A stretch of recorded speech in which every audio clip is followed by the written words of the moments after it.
Prezados irmãos, louvado seja nosso Senhor Jesus Cristo, para sempre seja louvado, e nossa Mãe Maria Santíssima.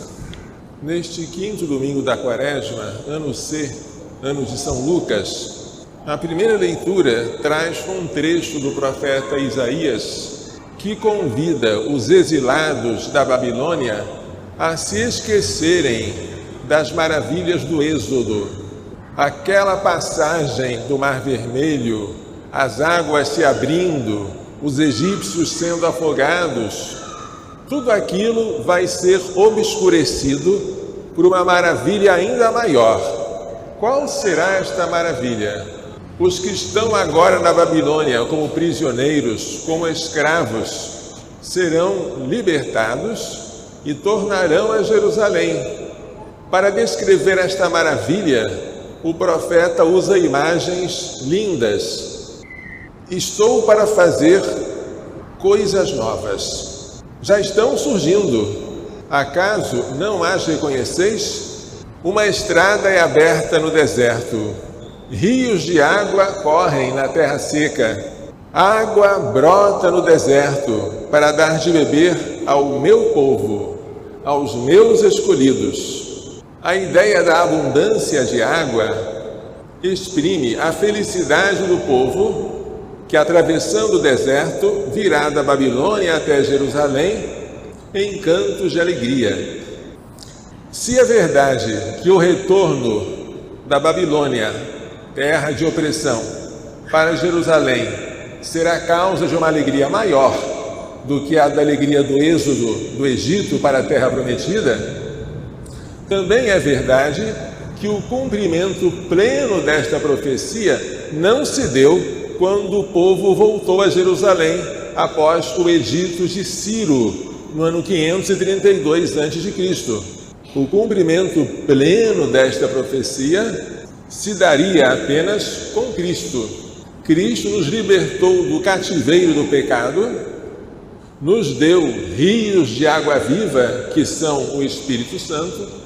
Ele mesmo, ao ser transpassado o seu coração, deixou correr, fluir o sangue e a água, símbolos do batismo e da Eucaristia, e nós agora, tornados filhos de Deus pelo batismo, libertos do pecado original, somos imensamente mais felizes do que os hebreus ao saírem do Egito, do que os judeus ao voltarem da Babilônia. O Salmo 125 canta a alegria do retorno dos exilados. Quando o Senhor reconduziu, quando o Senhor trouxe de volta os nossos cativos, parecíamos sonhar. Encheu-se de sorriso nossa boca e nossos lábios de canções. Entre os gentios se dizia: o Senhor fez com eles maravilhas. Sim, maravilhas fez conosco o Senhor. Exultemos de alegria. É o povo que não sabe mais conter-se de tanta alegria, porque o cativeiro acabou. Parecia impossível, mas Deus fez surgir um homem chamado Ciro, rei dos persas, que, tendo invadido a Babilônia, deu liberdade aos judeus, mandou que eles voltassem para sua pátria e ainda ajudou financeiramente a reconstrução do templo devastado na cidade de Jerusalém. É um milagre, é uma maravilha. Maravilhas fez conosco o Senhor.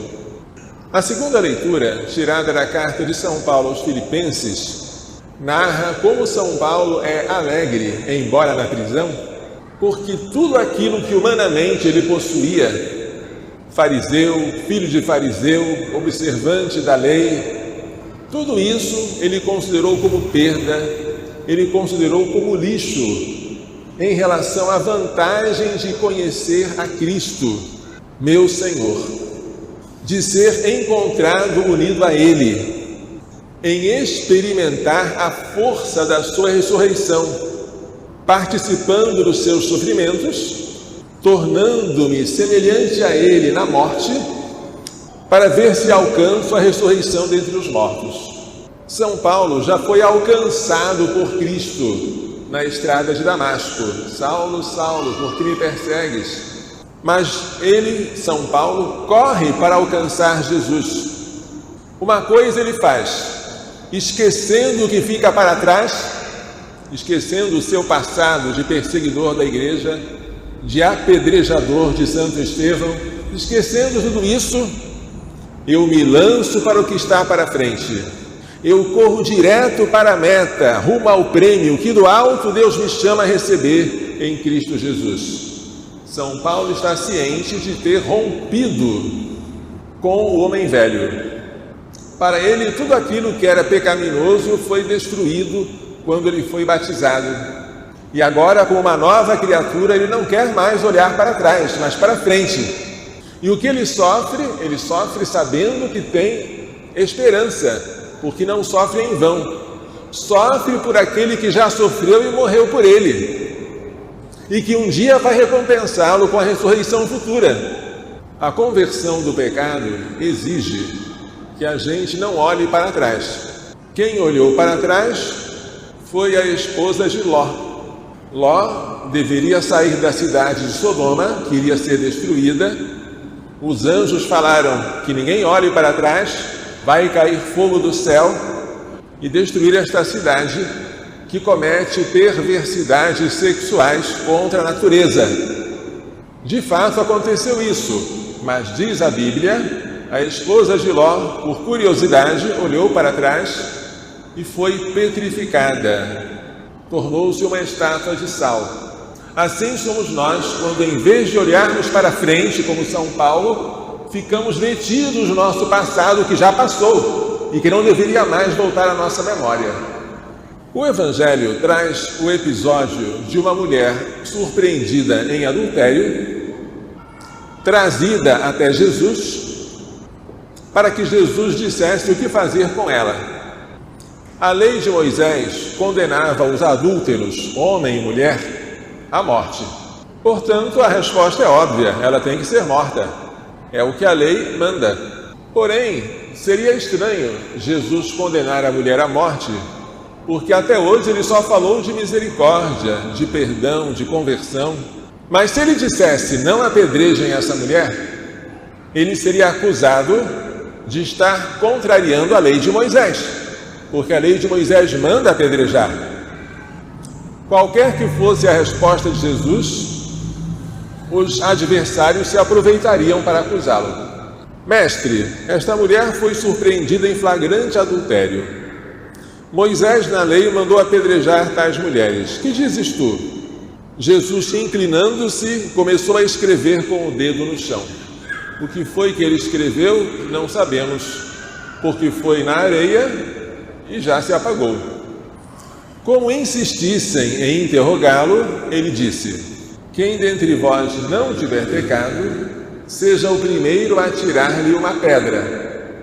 Esta palavra foi muito forte, porque todos se lembraram que tinham pecado, talvez mais pecados do que aquela mulher. Então foram saindo, a começar pelos mais velhos, que por terem mais anos de vida, tiveram mais ocasião de pecar. Depois os mais novos, mas todos saíram, porque nenhum deles se considerava isento de pecado. Ficou só Jesus e a mulher. Mulher, onde estão eles? Ninguém te condenou? Ninguém, Senhor. Jesus era o único que poderia atirar pedra nela, porque ele não tinha pecado, mas ele não queria. Ele queria a misericórdia.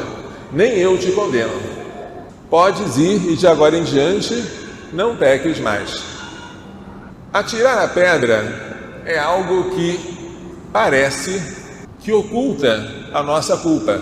É melhor detectar tantas pessoas que cometem pecados, como eu, para assim eu ficar mais tranquilo, do que eu me converter do meu pecado.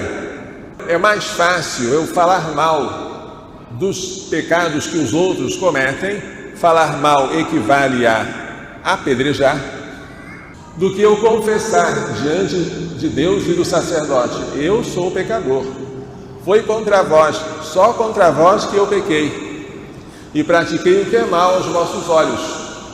O apedrejamento do próximo não tem nenhuma razão lógica, mas tem uma razão psicológica. Ele dá vazão à sua agressividade, massageia a sua consciência, Afinal, se eu estou apedrejando outro, eu devo ser melhor do que ele. Mas pensando bem, como Jesus fez que os apedrejadores pensassem, nós não temos nenhum motivo de atacar o próximo pelas suas culpas. Nenhum. Porque nós somos pecadores como ele. E se nós vimos um pecado nele, talvez ele tenha visto em nós pecados maiores e mais numerosos. Diante de Deus, todos somos pecadores. E se algum pecado eu não cometi, foi porque Deus me impediu com a sua graça. Fracos somos todos, diz a imitação de Cristo. Mas ninguém tu deves considerar mais fraco do que tu. Você que vê o outro pecar, não diga, eu nunca faria aquele pecado. Diga apenas, até hoje eu não fiz. Espero não cometê-lo com a graça de Deus. Mas sem a graça eu cairia nesse pecado também. O Evangelho nos convida hoje à humildade, à autoacusação, ao reconhecimento da própria culpa e ao mesmo tempo nos convida a não pecar mais, porque a misericórdia de Jesus foi correta. Ele não perdoa a mulher liberando-a para cometer novos adultérios. Não! Eu não te condeno. Vai e não tornes mais a pecar.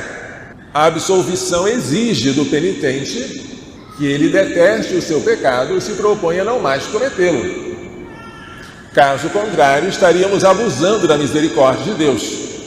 Que Maria Santíssima, Mãe de Misericórdia, e o seu castíssimo esposo São José, nesta quaresma, nos façam compreender e praticar estas lições. Louvado seja nosso Senhor Jesus Cristo.